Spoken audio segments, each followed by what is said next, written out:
きっとあるんでしょうね。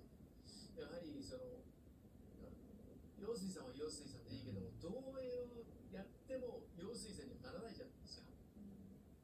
で、自分なりにそれをこう分かった上で、でも少しでもこう陽水さんに近づきたいなっていうところもあって。ミデイさんいかがでしたか？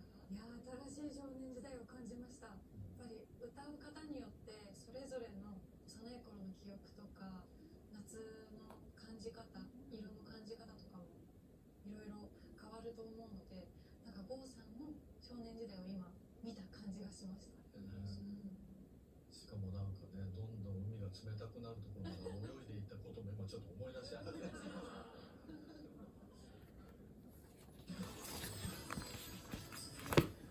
この夏デビュー25周年を迎えた KinKiKids の初登場。 BS プレミアムで放送のスペシャルナイトに先駆けて見どころをお送りします。皆さんこんばんは、キンです。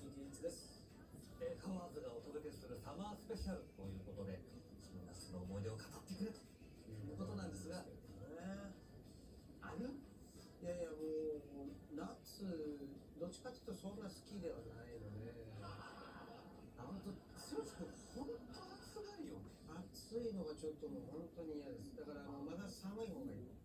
まあでもだから僕らは意外ですね、夏にデビューしてるのに、そうかも。夏の思い出がなんか別にない。それこそ本当にたくさん夏の曲も歌ってきたんですけど、いつの間にかどっちかというと活動は冬の方が多くなってるからね。冬の曲が多くなっちゃって、不思議なグループでもあるかなと、思います。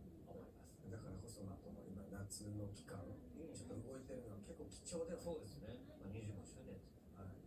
というわけで私たちの夏の曲を